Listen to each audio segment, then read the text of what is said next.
Welcome to my Bob Thurman podcast. I'm so grateful some good friends enabled me to present them to you. If you enjoy them and find them useful, please think of becoming a member of Tibet House US to help preserve Tibetan culture. Tibet House is the Dalai Lama's cultural center in America. All best wishes. Have a great day. This is episode 327, a Mandala side chat with Robert Thurman.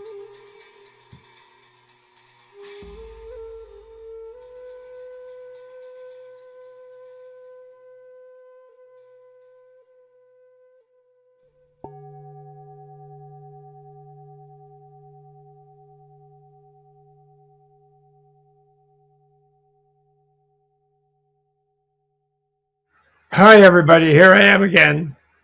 And I'm promoting another thing, which is the wonderful dialogue I'm looking forward to having with Jaidev, where we will discuss the aspect of warriorship in Buddhism, Mahayana Buddhism, and in Sikhism.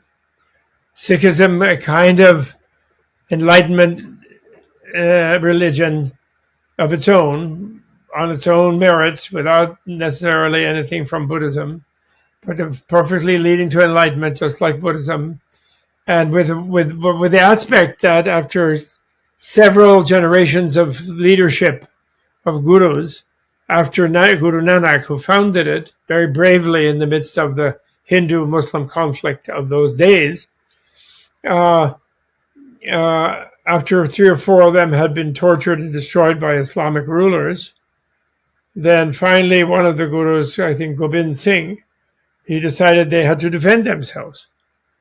And there's kind of a theory of that, which Jaidev and I will be drawing on.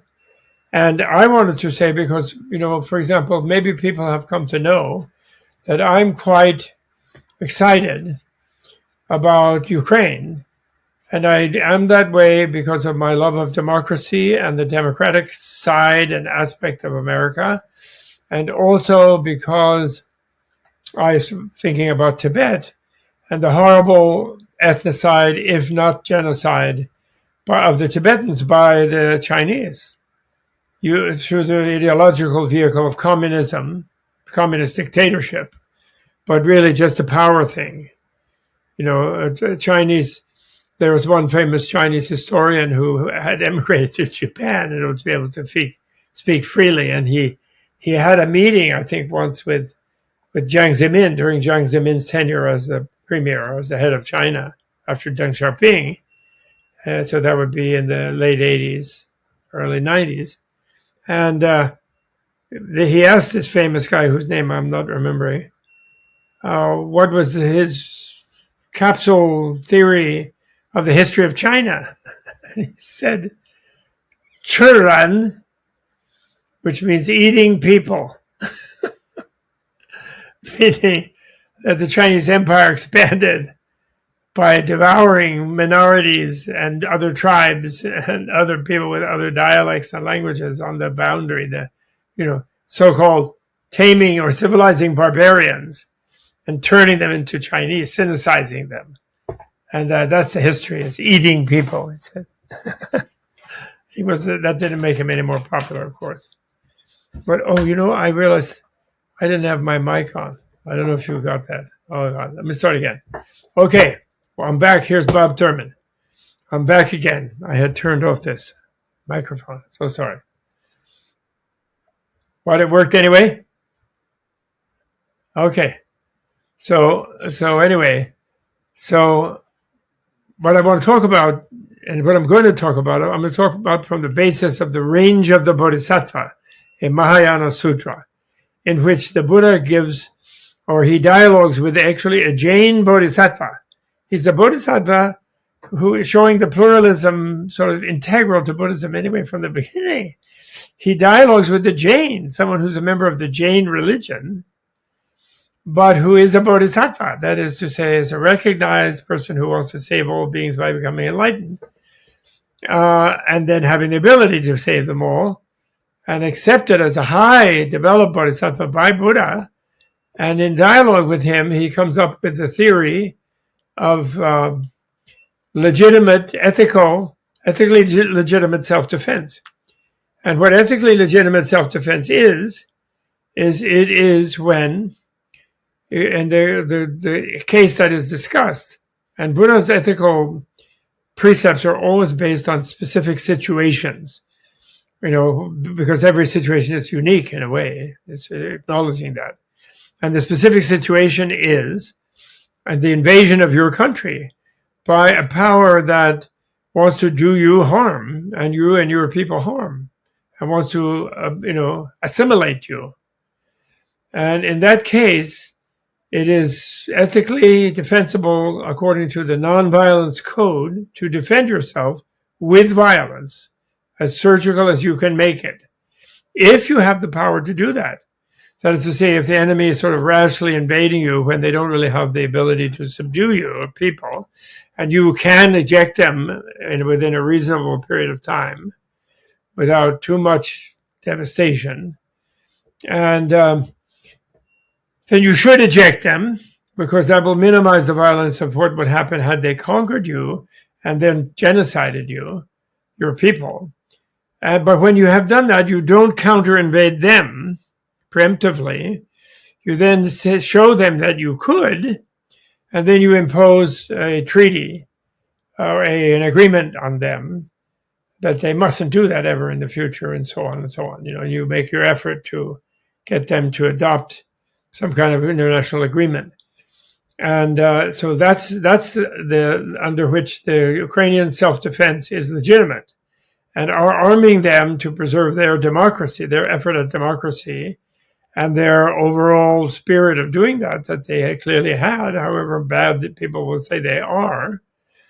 They've been trying to do it since almost 10 years now in the East Zone invasion by the Russians, by Putin, not really by the Russians, by Putin. So that's it. Then on the other hand, if you have not got the power to do it because you're outnumbered, you're outarmed, or whatever it is, it would be a completely suicide mission, then you should not. And therefore the Dalai Lama, when they were invaded genocidally and occupied by China, and he might have foreseen that it would be genocidal in the long run. I believe he did. The 13th Dalai Lama did, even before it happened. And then you shouldn't resist violently, because this will only make the occupation more violent than it would be otherwise. Because you will kill some of the invaders. They'll be more angry, and they'll feel more legitimacy in killing your people, exterminating your people.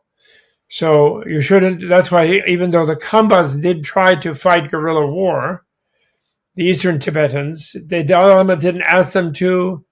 He kind of admires them once they did it, and even they helped him to escape once they had their forces running around, not yet complete, more or less finished by them, but somewhat there, not yet exterminated. And but he never called the whole nation to rise. He never said this, we should do this. He never called them to rise even. He tried to get along with Mao and the generals that Mao sent to Tibet and so on. He tried his best to do so. And finally, he couldn't hold it together doing it. His own people were resisting so much. He couldn't do that. So on this basis, there is a basis for the Ukraine to defend itself. But in that basis, actually, considering that they needed the help of NATO to do that, ourselves, and which includes us,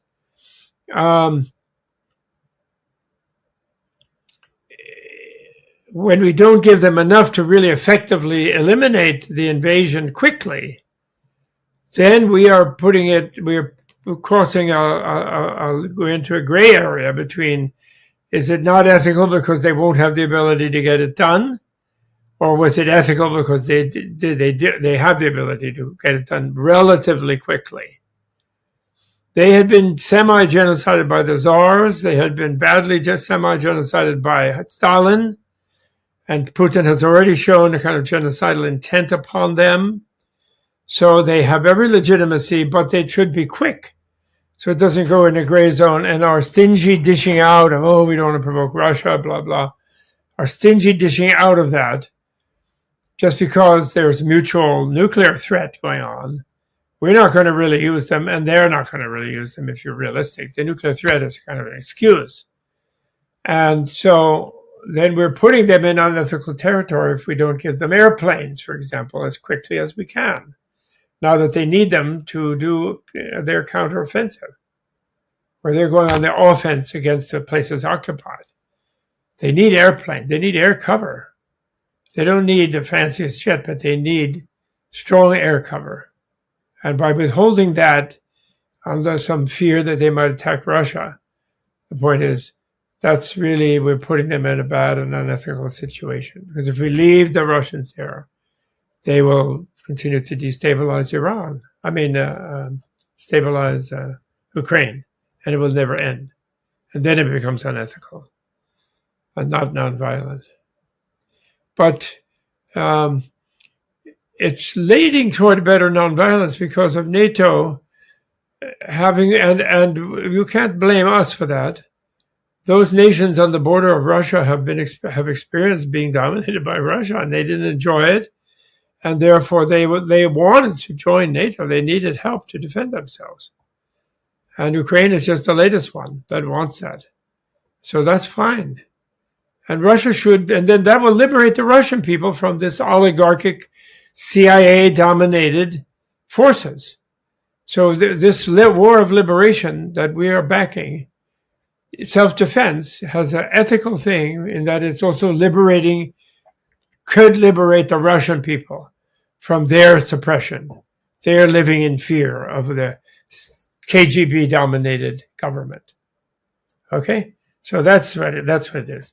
Dedicate the merit to Slava Ukraine, to quick victory, to nonviolent peace for century, which will begin when this is over. And also then when China realizes they have to go into multi-party system, when Xi Jinping himself hopefully realizes he doesn't want to go the way of Putin. Let's pray for that. Okay. Hi. This is going to be a political podcast, brief podcast chat by me. It's not a fireside chat. It's a mandala side chat, because I'm chatting here in front of my beloved Kalachakra mandala painting. It's a painting of the powder mandala that is actually used to initiate. But it is not a powder mandala, it's a painting one. And I had to get it in 1971. And at that time this image was not known. It was not visible. It was not shareable by the Twins. I had to sign a document. I wouldn't allow it to be copied and all this kind of thing to get His Holiness's monastery to lend the model that they use for making the powder one. Of course, they don't put the powder on the painting. They make geometrical, foundational lines first, and then they freshly make it each time. But they did have a model, to compare once they finish. And then they lent this to a painter at the Goethe Monastery, the Upper Tantra College. And then he painted this painting for me. And I chose this particular set of deities around the painting, which are unusual, put it that way. And then, so I'm doing this in front of this painting, but it is political. And actually, I consider Kalachakra to have a political dimension, because Kalachakra puts in the East the Amoghasiddhi Buddha, which is the miracle-performing wisdom Buddha. And that's the front face, the front blue-black face of Kalachakra. And it's a blue-black colored Amoghasiddhi, the Kirtanasthana Jnana, the Jawajape, Yishe, Kirtanasthana Jnana, the gnosis that performs miracles, which is a transmutation of the envy of the energy of envy, jealousy, and it's green, and it's dark green in colors in many mandalas, but not in this mandala. Dark green is in the center, actually, of this mandala. Green and blue. So anyway, in front of that, I want to do some little bit political talking, because today I was listening to someone that I would like to be my dear friend, whom I admire enormously, who I consider one of the great um, movie directors, movie creators in our generation. I think he's not as old as me, but close. And I mean, remarkable, I believe. And I've been recently, and we've never met personally. I've not shaken his hand personally, but I've shaken his hand online and on phone, because I've been encouraging him, and I'm thrilled about his wonderful documentary he just made with Joshua Goldstein, the author of A Bright Future, called A Brighter Future, I think his documentary is called, and it's about how we environmentalists have to brace ourselves and think critically and overcome our own slogans and realize that the nukes 3.0, 2.0, 3.0, nuclear energy 3.0, 2.0 is essential to get out of this coal and oil and gas stuff to other more clean renewables than the nuke. But the 2.0 and 3.0, however, are ones that are breeders, and so they don't create a lot of extra polluted stuff, but they themselves become, for 30 years down the line, they become contaminated. Even the metal of them, they're solid metal, and they don't need this all big cooling stuff and all this complicated stuff of the awkward 1.0 nuclears. And but we're brainwashed against nuclear because we associate it with the bomb, because we were brainwashed by the Rockefeller Foundation in the 1960s, and we think it's because that time that the nuclear was Eisenhower's Atoms for Peace was the competition for the oil, and Rockefeller Foundation money comes from Standard Oil, remember? So they nixed that. They brainwashed us all that the nuclear power can't be useful, and actually it can. And it can be safe, and it is safe. Its overall record is actually quite safe, in spite of humans using it possibly badly, which they have done in the past. But even there, the record is they haven't used it as badly as they've used other kinds of bombs. They dropped a couple of bombs very criminally, in my opinion. They pretend that it solved the World War, but I don't believe that. And I think it was criminal of Truman to drop it on civilians. Civilian bombing is a kind of state terrorism, I consider, and I'm not for it. And I think we should look calmly and analytically at it and realize it is state terrorism, since terrorism is defined as using violence on an uninvolved people, innocent victims, to get at your actual enemy who you want to fight with. So you use some innocent civilians who are not the army that you need to want to confront to terrorize the people who control the army. And so when you bomb civilians, you're trying to influence the generals and the defense secretaries in the country you're attacking.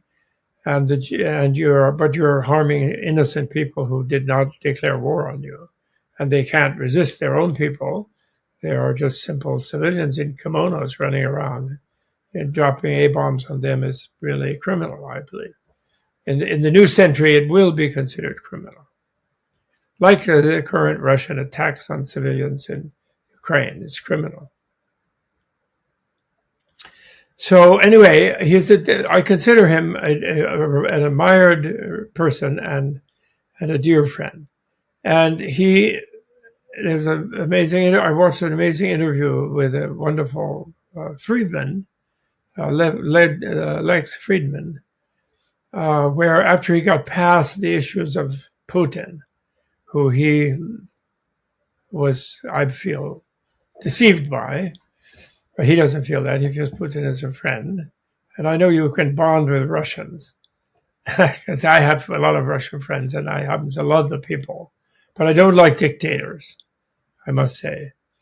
And I confess, actually, my wife was annoyed with me because I did like Putin, since he had a martial arts expertise during the W era, when W criminally invaded Iraq. And Putin, I believe, was upset about that. And I've thought of him and the W meeting in Texas, and I sort of preferred Putin at that time because I didn't realize what would happen, what he would become, and what he was becoming already at that time. And then I read a Russian biography of him by Masha Gessen called The Man with No Face. And when I read that, I became more critical of him.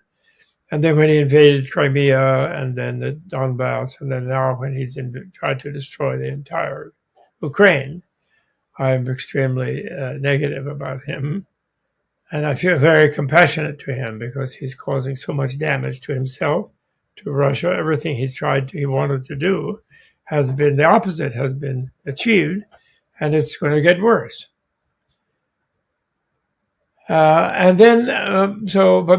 what I'm talking about is actually more about Oliver Stone, because he made documentaries with Castro, Putin, Maduro. He's talked to all the bad guys because, like Noam Chomsky, he's so appalled by the American CIA behavior since ever, basically since the Second World War. Although what I would like to suggest to him, and thinking out loud, let's say, or putting it out publicly, is that that he and Noam both go overboard about our evil, and which is good. Actually, everybody should go overboard about our evil. If everybody did go overboard about the evil committed by U.S., going back to the Native American genocide that we're built on, and therefore our other genocidal behaviors in other places, and violent and imperialist although I don't consider us proper imperialists, because we don't colonize places really very effectively. Now that we have Guantanamo, we have some corporation has a banana plantation here and there. We did colonize Hawaii badly, but that was that was just the last part of the overall colonization of the whole of the United States, and which all the Latin American people also did, all the Spanish, English-based, French-based, Spanish-based, the Europeans did and have colonized all of the Americas, and everyone in the Americas has to realize that, and the indigenous people here have to be compensated in some way. I mean, it's impossible to compensate all the terrible Holocaust that occurred, but they really should be compensated. So I do understand that motive of Oliver and Noam Chomsky and other people who are radically against the U.S. all over the place.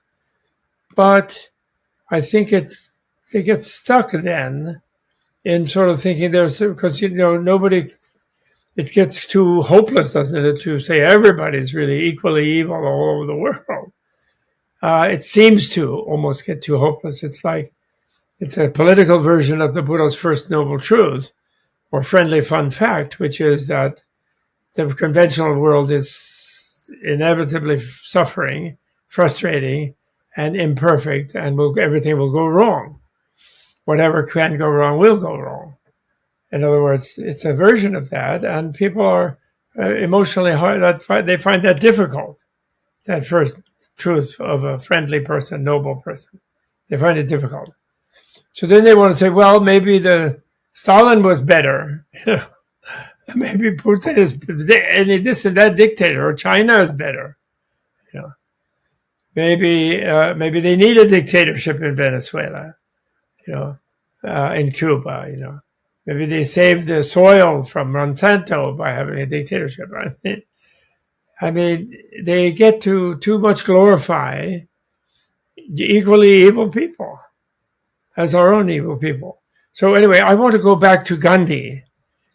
Gandhi, who had his own realpolitik side, even though he used nonviolence as his weapon, but he had his own realpolitik, although perhaps he did succeed in leading a movement that got rid of the British partially. I mean, he was one cause of the success, although it wasn't unqualified. It was also the unmanageability after the war and so on. But we won't get into analyzing it, and we'll give him credit. And then he said about World War II itself and the rise of the fascist dictators, which was really the World War II itself. And these proud boys in America, just a little aside, who are for a new dictatorship in America, a white Christian dictatorship in America, and re-enslave everybody else and not learn their own genocide here that we have. They're ruining our lives subliminally here, and our slavery side, and which is like an ethnocide. It has a genocidal element to it also. They don't want to face that. But what they're doing is they are betraying the sacrifices of their grandparents who fought in the World War against fascist dictators, Hitler, Mussolini, Tojo, and they are against it. And that's really ironic and sad for them. And I wish they would wake up about it and realize what America really is. So, and stopped it, And but they haven't. I agree with the critics of America that they haven't stopped it. But back to Gandhi. In the 1938 or something like that, 37, he horrified the English press by saying that Hitler should be resisted nonviolently if people really wanted to get it over with, Hitler and Mussolini, etc. And that nonviolent resistance would beat them, and they'd lose their power, and their own countries would rebel against them. And people would be killed facing down troops and tanks without fighting back, but also not cooperating. But they wouldn't be maybe as many as would be killed in the actual violent resistance, which is the second option in his talk, he said. And then the problem with winning by violence, which we did, we out-violenced the fascist dictators, he predicted what it was, that type of Nazi person would take over our societies. So the victors would be still controlled by fascists, but then from within. So now we Americans maybe a lot of us don't want to think of our CIA as fascistic types, but they are. They did recruit Nazis after the war right away. Not only scientists, but also operatives of various kinds, if you know the real story. And they have operated it, as Oliver is quick to say, who did brilliant films in El Salvador and so on. They trained other countries in death squad behavior against socialists and this kind of thing. They were really very misguided. They have taken over our society and our foreign policy, definitely. And the military-industrial complex that the General Eisenhower warned us about, the Cross of Iron in his famous Cross of Iron speech, which is what Oliver and Noam Chomsky and these people are so upset about. And I'm upset about it too. But the point is, they also took over Russia. They also took over China. And they're still there with MI6 or whatever it's called, or MI7, James Bond sort of thing. And they're still there in France, whatever their sécurité thing is. So the 5 so-called victors of the World War, somehow de Gaulle made France a co-victor, but actually we say they're Bacon. The Vichy government, the French government had capitulated and were behaving like Nazis already with Hitler, cooperating with him. But de Gaulle and the resistance, so we recognize them as co-victors because they suffered a lot. But anyway, these 5 have been ruining the UN because the 5 are controlled by Hitler-like people, which are the secret services, who can kill. 007, they have license to kill in the name of the larger nation and do things that the ethics of the larger nation would not condone. And also end up suppressing, in 2 out of 5 of the cases, suppressing democracy 100%. So they can't get voted out of power. That is in Russia and China. and then trying to even impose that on the whole world, and argue that in a modern industrial technological society, dictatorship is essential, because democracy is too chaotic. And this theory that the leftover of the British Empire in Singapore, Lee Kuan Yew, made into a fake theory about the Chinese, and which Putin is following in the footsteps of Stalin to try to uphold that. The Russians tried to break out in the early 90s. And they did for a little while, Gorbachev and then Yeltsin in different ways. And then Yeltsin collapsed and handed it back to the KGB, which is Putin, who is the figurehead of that. And there's a whole echelon of people behind him, the oligarchs, which is KGB now in the form of oligarchs rather than in the form of spies in the back room. So my point is, that's the enemy. It isn't just America. And therefore, you don't have to pretend that some communist or some socialist is your enemy. Is your best friend. Actually, the socialists, the proper ones in Scandinavia, are very good friends. Denmark, Sweden, Norway, they're relatively good friends. They are. Although they have their Nazis among them, they do, right? Their own right wing is it's a little bit like that. But it hasn't had power in their countries for decades, since the war. And so that's our friends. And any dictatorship is never of the proletariat, which is to say of the working people. It's always of the dictatorship, because the power makes people crazy like that. And then our CIA operates in their critique now and then a kind of little dictatorial behavior. They lie, they get away with it, they invade countries, they do stuff. And Cheney-Bush invasion of Iraq and the destabilization of the Middle East is totally part of that. And then Obama failing to hold them to account, because he was also terrorized probably by them. They probably offered to kill him and his family if he tried to clean up after the Bush-Cheney criminal invasion, aggressive war, criminality.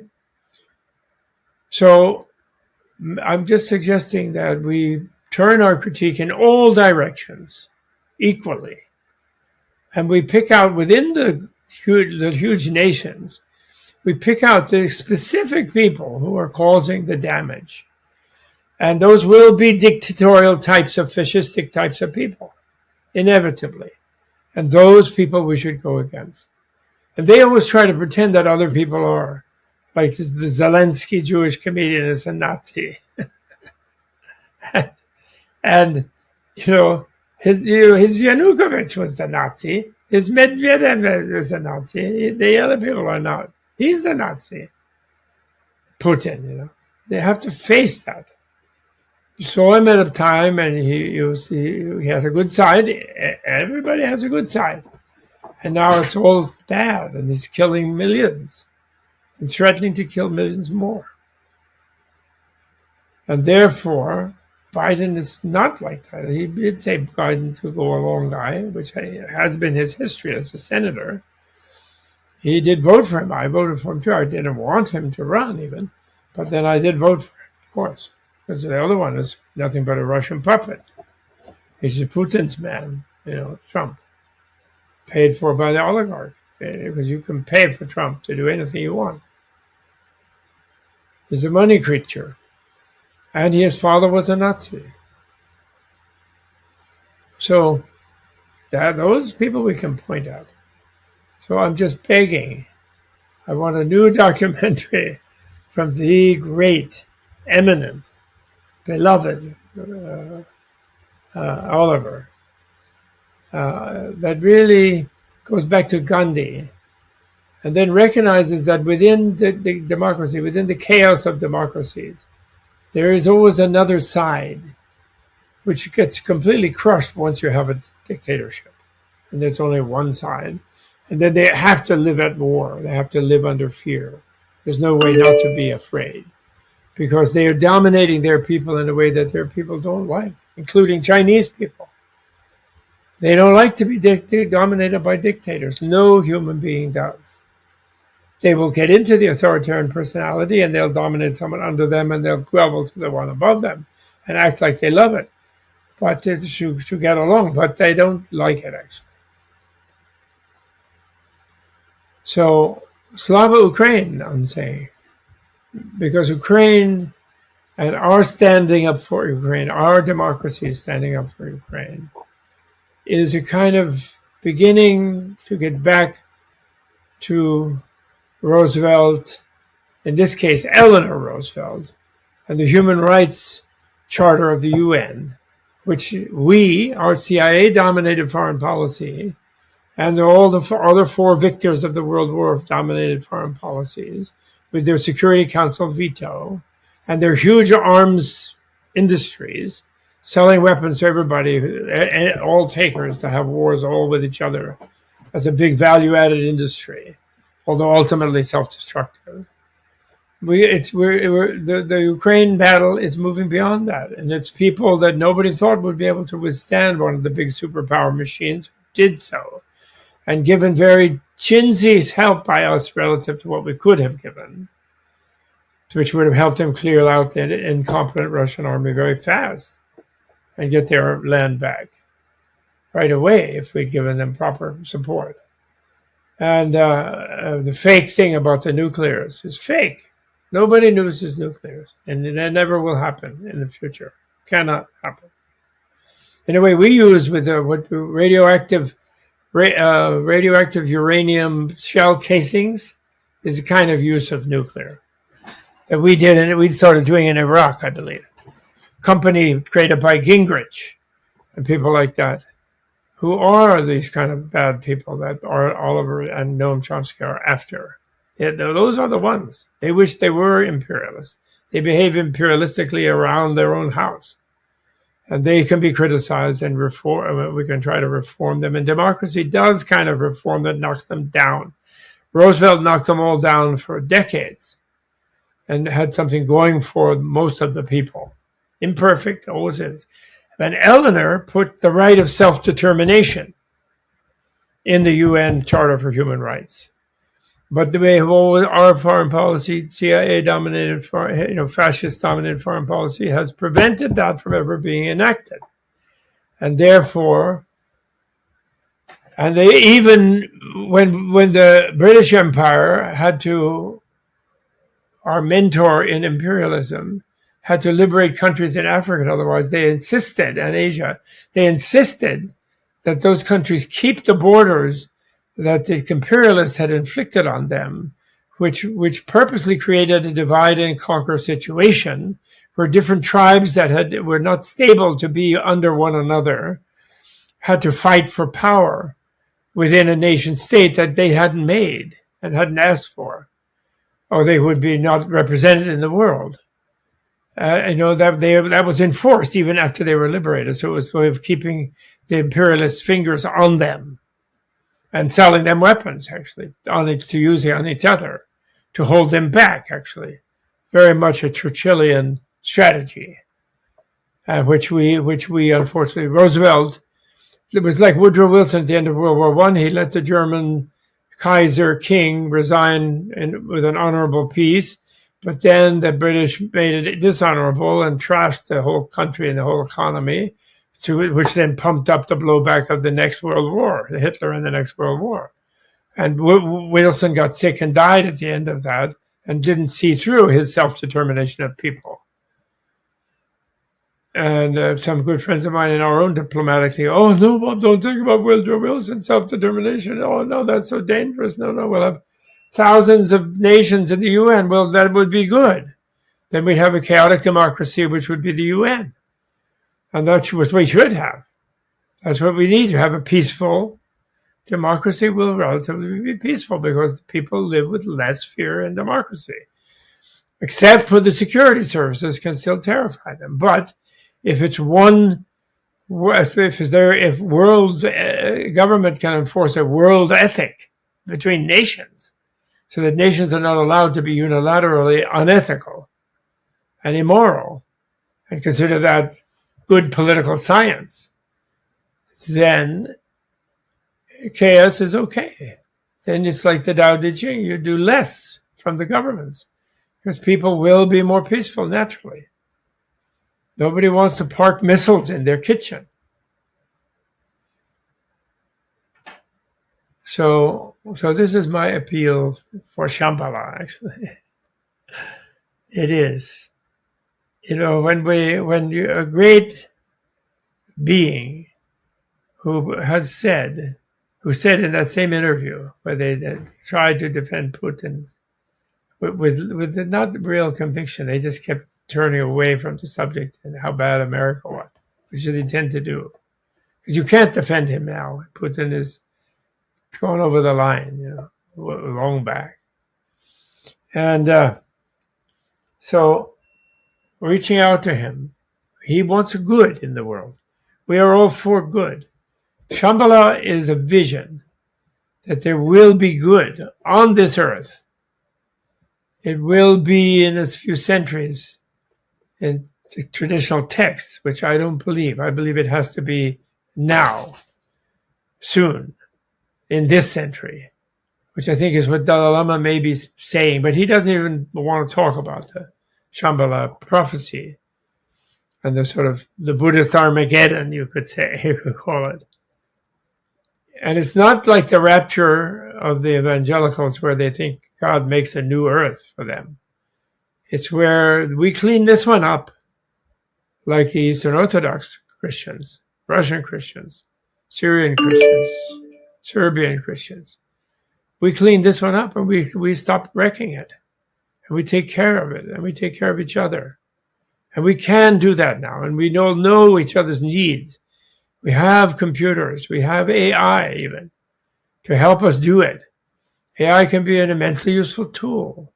If we get past this conquer everybody else routine, feeling that the world is our enemy and we have to somehow, and it's dangerous and we're afraid of it.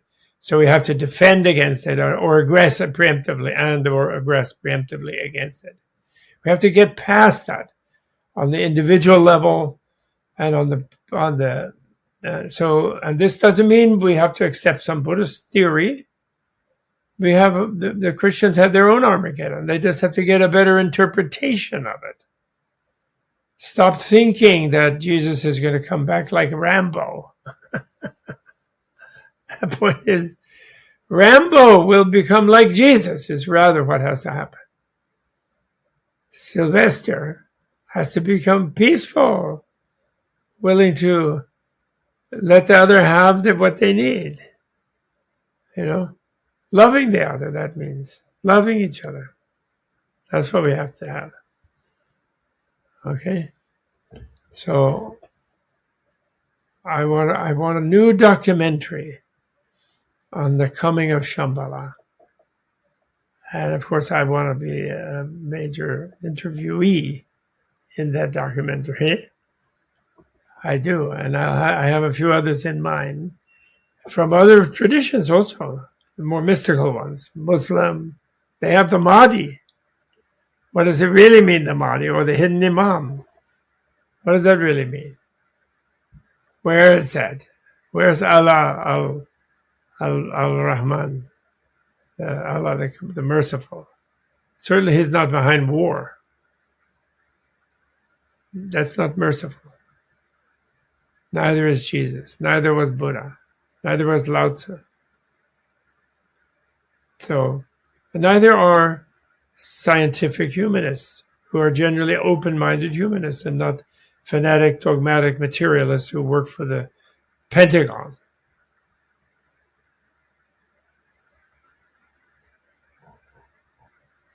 Okay.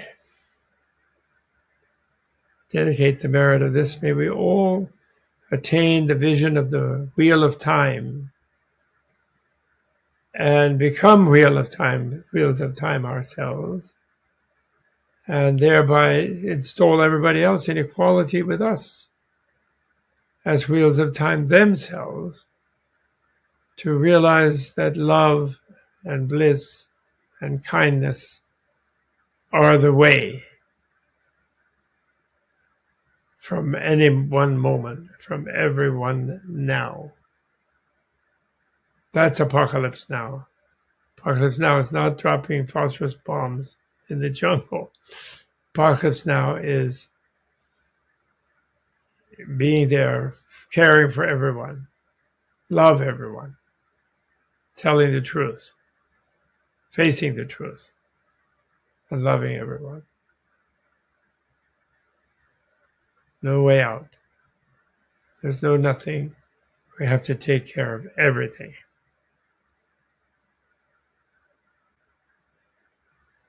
Thank you very much. Okay, Beth. Okay, bye.